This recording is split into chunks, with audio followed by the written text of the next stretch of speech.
Hey everybody, hope you're well. So here we'll be talking through the Schillinger system. I'm going to aim to do this in quite a dense manner so you can slow things down if you need to, but of course I'll be around if you have any questions on this. So Schillinger, you wouldn't have heard of before.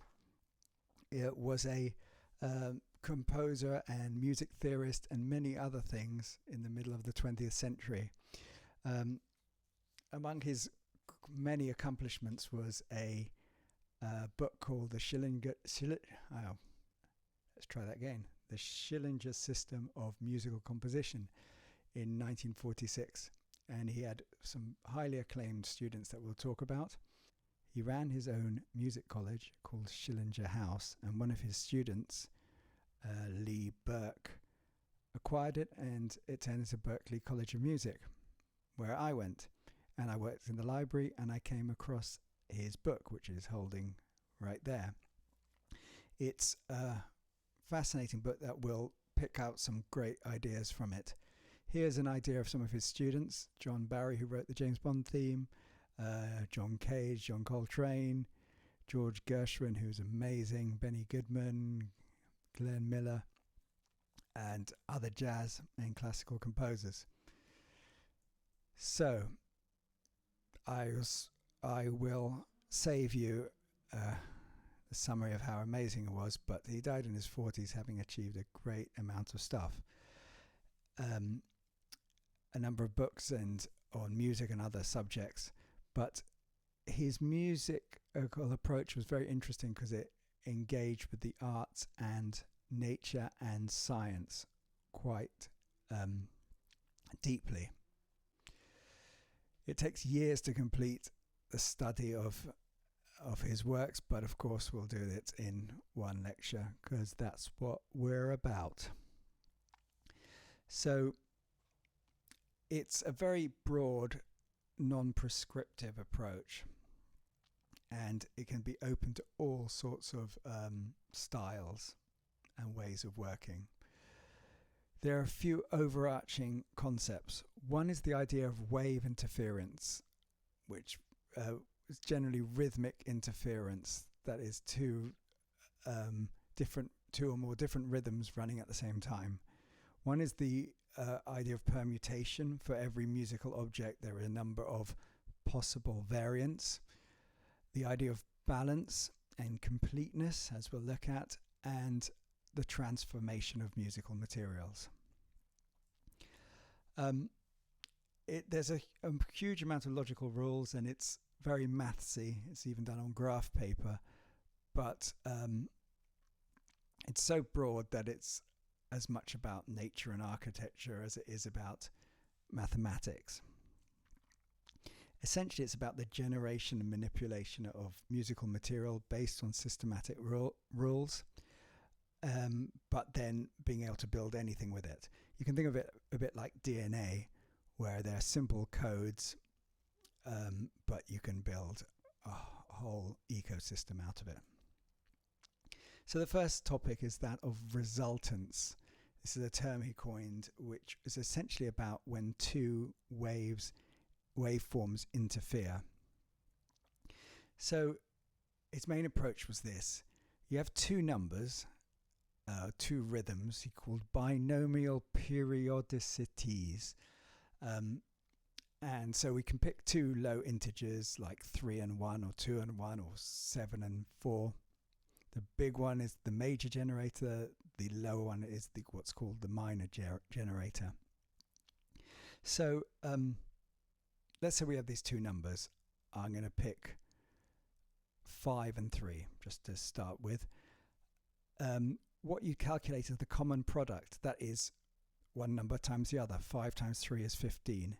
So that's the common product. And the common denominator, which is the sort of lowest rhythmic level, is 1/15 of that, which we can assign to a rhythmic unit. So let's say they're quavers.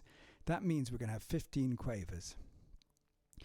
Now here's the kind of obvious but beautiful bit. There will be a B number of A and a A number of B. So that means there will be 5 3s and 3 5s. Then what you do is you graph them out, nowadays we have the piano roll, so we don't really need to use graph paper, because that's essentially what he was doing, the piano roll in paper form. So that you find the points where they intersect, where they coincide, and when they don't. And then we group them by either 5s or 3s or whatever numbers are. Now, that was hard work, I know, so we're going to start with simpler examples. So 2 and 1. So the common product is 2 times 1. There are 1 2s and 2 1s. And this is what the rhythmic graph would look like. This is straight from his book here. So you might notice that we've got a common denominator. What he's using here is crotchets. The common product would be a minim. And if we added that minim to 2 crotchets, we basically get 2 crotchets there, but the first one would be accented because it coincides, if you see what I mean. So we can think of it as 1 minim or 2 crotchets. This seems facile, but we'll move on. In fact, the simplest we begin, the more powerful we can go. It's a sort of recurring idea in music theory, is that if you do something radical and fundamental and low level, you can actually create anything, but the beginning steps seem almost redundant. So let's do 3 against 1. 3 times 1 is 3. I know this is tricky stuff.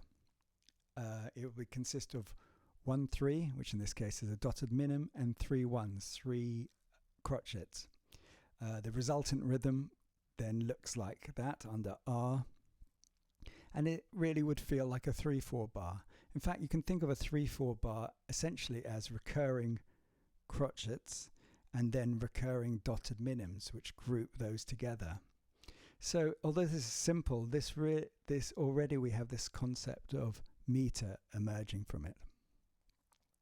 Now we could use different lower level time values, so you get 3/2 and 3/4 and 3/8 all emerge out of a 3/1 resultant. Okay, so things start to get beautiful when we use more interesting numbers. So 3 and 2. How long would that be? 3 times 2 is 6. We can assign the 6th of that to any musical time value we like, but essentially we get 2 3s and 3 2s. Here they are combined. So we have, look, that's some 1950s writing in there. So we have 3 2s, 1 2 3 2 2 3, 1 2 3 2 2 3, or 2 3s, 1 2 3. Sorry, 3 2s, 1 2 3 1 2 3, or combined da da da da 1 2 and 3, 1 2 and 3. What's really lovely here is that we can group them either by the 3s or by the 2s, and this grouping of 3s or 2s is fundamental to this idea. So there is a stark difference between da da da da da da da da and da da da da da da da da. It's the same resultant but a different grouping, and by this point I hope you understand that and engage with it. So let's do 4 3. How long will it be? 4 times 3, that's 12. News to you. And it's comprised of 3 4s or 4 3s. Putting them together, this case is put crotchets as the lowest level. It could be quavers or semiquavers. You get this resultant rhythm: 1 2 3 4, 1 2 3 4, 1 2 3 4, which can be grouped in 3 groups of 4, in this case, as in this case, or three groups of 4 within 4/4 time, and so on. So what we have is this resultant, which is 3, 1, 2, 2, 1, 3. These are all the intersection points of the two rhythms 3 and 4. 1, 2, 3, 1, 1, 2, 1, 2, 1, 1, 2, 3. That wasn't very well done. 1, 2, 3, 1, 1, 2, 1, 2, 1, 1, 2, 3. Da da da da da da da da da da da da da da. What you'll notice about that is that it is palindromic.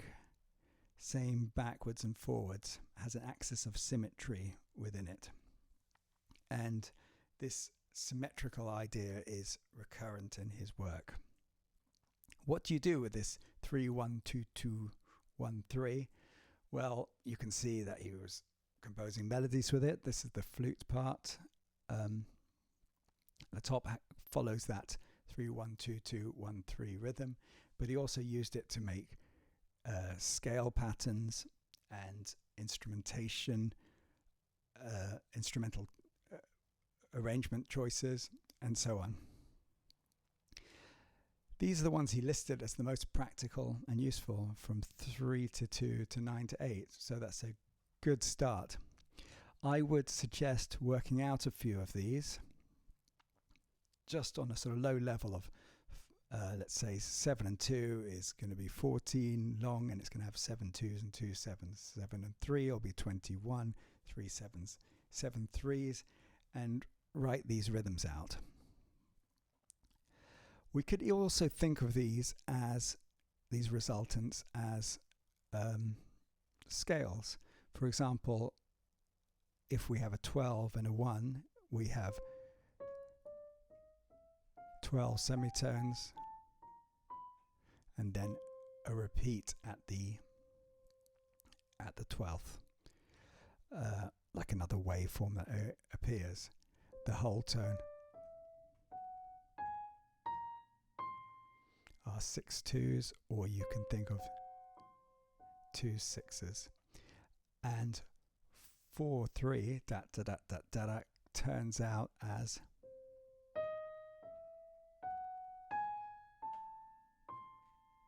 which is some creepy, beautiful chord.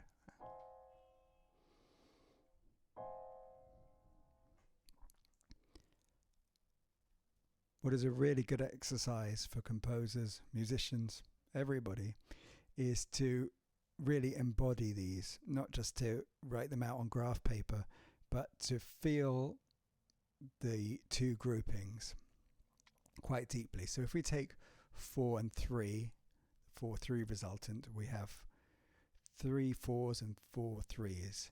3 4s is 1 2 3 4 1 2 3 4 1 2 3 4, and 4 3s is 1 2 3 1 2 3 1 2 3 1 2 3. Combining them, we have this resultant: 1 2 3 da da da da dum. 1 2 3. Now it's really a wonderful exercise to regroup these in the two ways possible. So grouped in 4s is da da da da da da da da da da da da.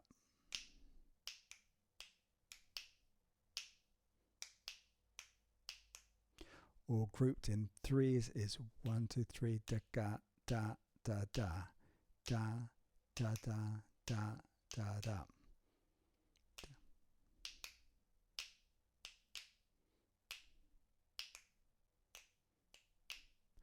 1 2 3 da da da da da da da da da da da dum da da da da da dum da dum dum da da. Let's put it up a notch and pick something like 5 3. That's 5 3s, 3 5s, making 15. So you could group them into 3 5s: 1 2 3 4 5, 1 2 3 4 5, 1 2 3 4 5, and have 3 against that 5: 1 2 3 4 5 1 2 3 4 5 1 2 3 4 5 1 2 3 4 5 1 2 3 4 5 1 2 3 4 5. Or we can see it as 5 threes. 1 2 3 1 2 3 1 2 3 1 2 3 1 2 3 1 2 3 1 2 3 1 2 3 1 2 3 1 2 3 1 2 3 1 2 3 1 2 3 1 2 3 1 2 3. I expect you all to be able to do that next time. And then the resultant would be the first way. 1 2 3 1 2 1 1 2 3 1 1 2 1 2 3 1 2 3 1 2 1 1 2 3 1 1 2 1 2 3. Tricky, or much easier. Da da da da da da da da da da da da da da. Try those out. Schillinger builds on these ideas and creates things called fractioning resultants, where the waveforms recur, and multiple generators where there's more than two. You can think of it like the surface of a pool with stones being dropped at different places to generate these rhythms.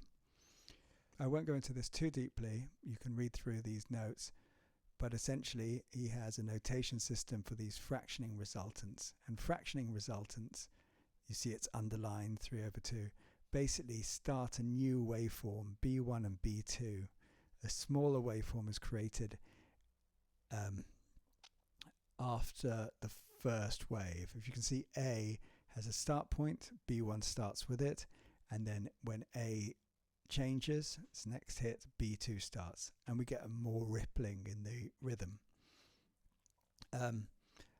I'll show you these. This might be easy to see. So the A is the larger waveform, and B1 and B2 in yellow starts at the beginning and end of the first onset of A.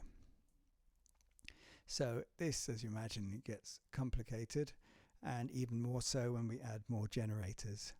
5, 3, and 2 creates the 30 length thing. You probably can't read that. That's straight from the book, but there it is generated. And it creates sort of richer rhythmic groupings. You can use this concept in a lot of different ways. Experiment with it, combine, and invent new ways of organizing. Schillinger never specifies that you use the whole resultant as well, or in any particular way. You can use a fragment of one. Some of you might want to engage with this electronically.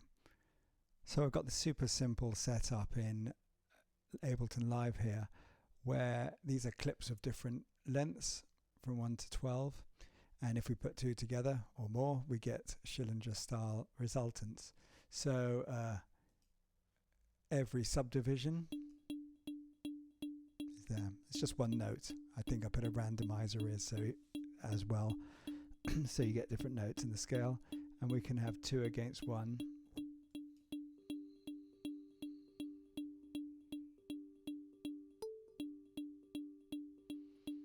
It's the simplest one. 3 against 1.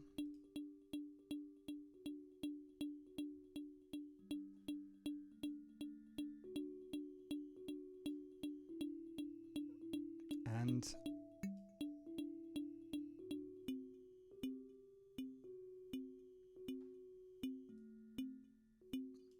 I'll keep the ones going here.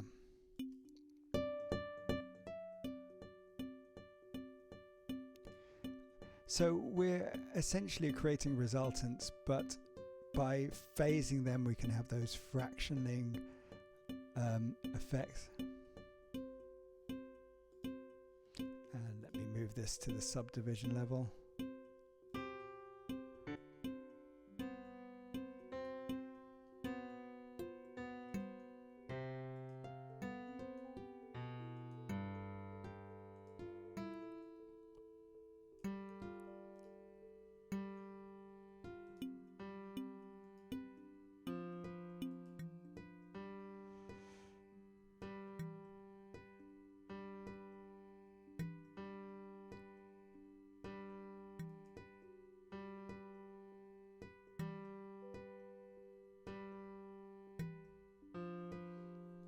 And you can make as many of these as you wish, really.